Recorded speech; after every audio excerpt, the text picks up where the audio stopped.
بدلا ہوا تھا رنگ گلوں کا تیرے بغیر، بدلا ہوا تھا رنگ گلوں کا تیرے بغیر، اور ایک خاک سی اڑی ہوئی سارے چمن میں تھی، دنیا بدل گئی۔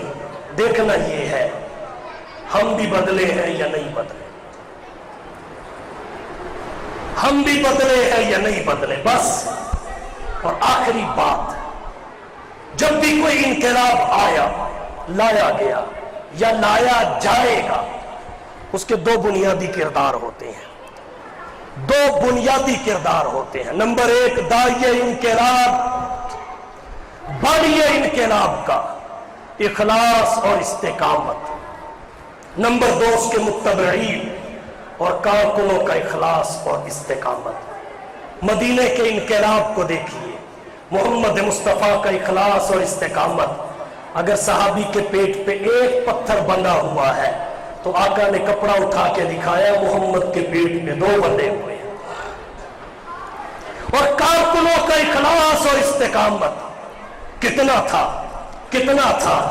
آزمائش کے لپکتے ہوئے ہنگاموں میں، آزمائش کے لپکتے ہوئے ہنگاموں میں وقت نے ان کے نشانات قدم دیکھے ہیں۔ تختہ دار بھی آیا تو اسے چوم لیا، ایسے جیدار بھی تاریخ نے کب دیکھے ہیں۔ جب یہ دو چیزیں اکٹھی ہو جائیں تو انقلاب کی راہ میں جتنی رکاوٹیں حائل ہوتی ہیں سب ختم ہو جاتی ہیں۔ ہمسایہ ملک میں دیکھ لیجئے، جب عمارت قائم ہوئی یہ دونوں کردار موجود تھے، اور آج درجنوں ممالک کو بھاگنے پہ مجبور کیا، پھر انقلاب آیا تو پھر یہ دونوں کردار ہیں کہ داعیہ انقلاب مخلص ہے، اس کے کارکنان مخلص ہے۔ جوتا ایک جیسا پاؤں میں ہو نہ ہو، جوتا ایک جیسا پاؤں میں ہو نہ ہو، روٹی کے ساتھ سالن پلیٹ میں ہو نہ ہو، لیکن ان کے اخلاص میں کوئی فرق نہیں آتا۔ اس وادی ملک کا ہر ذرہ، اس وادی ملک کا ہر ذرہ خورشید جہاں کہلایا ہے، جو ہند یہاں سے اٹھا ہے وہ پیر مغاں کہلایا ہے۔ اس بس میں جنوں کے دیوان میں ہر راہ سے پہنچے یزداں تک ہے عام ہمارے افسانے، دیوار چمن سے زندہ تک۔ آئیے یہ کردار پیدا کرنے کی جد و جہد کریں، یہی کہہ کے اجازت چاہتا ہوں۔ آؤ دوستو ایک کام کریں، آؤ دوستو ایک کام کریں، اسوہ مصطفیٰ کو عام کریں، جن سے ہوتا ہے زمانے میں اجالا، ان چراغوں کا اہتمام کریں۔